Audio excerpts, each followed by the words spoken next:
Pretty. Hi, this is Julia with So Pretty. We're going to talk about overprocessed soap, emergency secret fix. Soap 911, when it's too thick. Here's our recipe.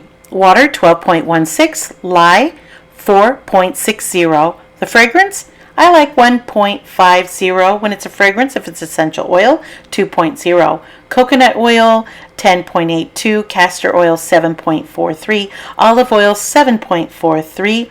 Palm oil, 6.32. I would recommend you go take all these ounces and go plug them into the soapcalc.net. See what kind of bar we're making today. And if you do look it up, you're going to see that it is a 41 on hardness. Cleansing is a 23. Conditioning 55. It's 44 on the bubbly scale, and the highest is 46. Creamy out of 48, we're a 39. It's a really great bar of soap, and you're going to love it. So today we're going to do, I planned on doing a type of kiss pour, and I'd given all my soap away on Mother's Day, and so I needed to catch up on my supplies. So I did a beautiful blue, yellow, and white kale and clay. I quit using titanium dioxide because it just never mixed very well. And I put the clay in all the colors so that we could have a very creamy soap. Now, this is not how fast that I mixed the lye with the water. And of course, you always add the lye to the water. And here we're adding the fragrance to the oil even before we add the lye water to the oil. That way, if it's going to process to trace, if it's going to speed up the trace process, because some fragrances are naughty, and believe me, this one was. And I think that's why I brought it to trace too quickly, and it was just barely over processed, but it went fast. It went fast on the thickening. And so this is almost as fast as I was stirring.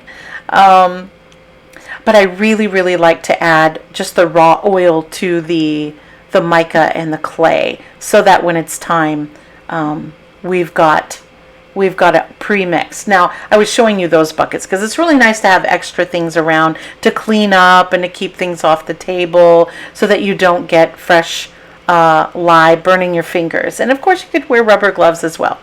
So I process about 90 to 95, anywhere from 90 to 100, depending. But I really do like to stick closer to the cold 90-degree process. And in here, you get every drop, because you measure every drop. You want to get that out of that bucket. So here I am going to mix. And it goes to trace pretty quick, because that fragrance was really, it was kind of naughty, but it's so delicious. So here I did it one more time, and I was already regretting it as soon as I started pouring it. There it is. It's thick.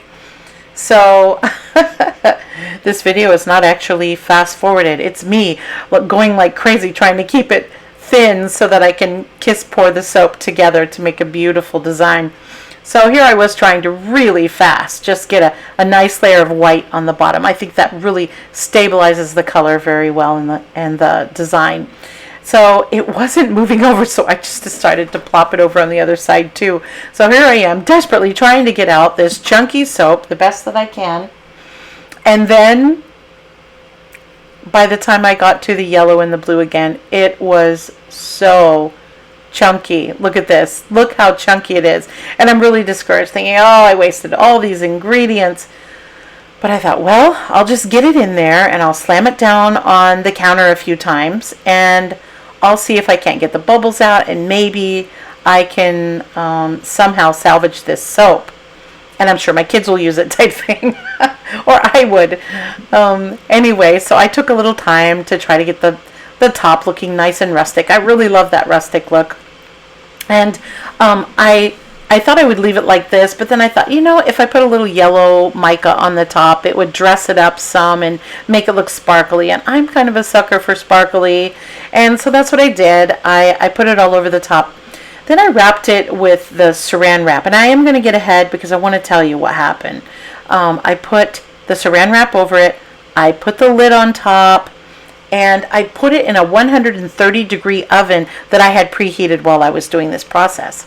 And yes, I've told you this before in every video. I tell you this is the best way to make sure it always goes through gel phase. But I didn't know something about gel phase that I discovered doing this soap. So a few hours after I had put it in the oven at 130 degrees and shut off the oven immediately so that the oven cools down as the soap raises in temperature, and then it cools down again. And it had gone through gel phase by that point, right?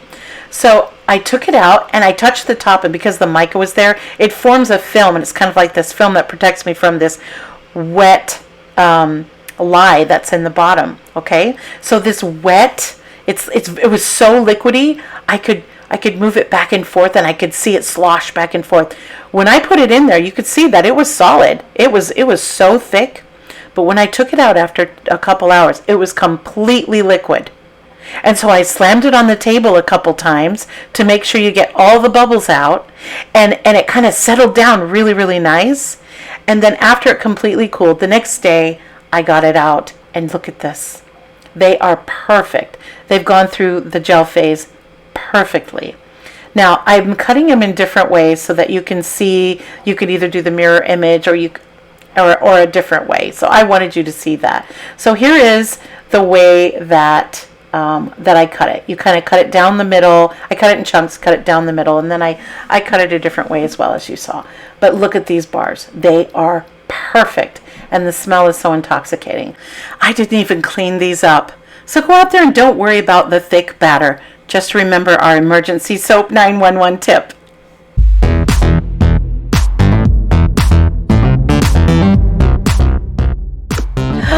So pretty.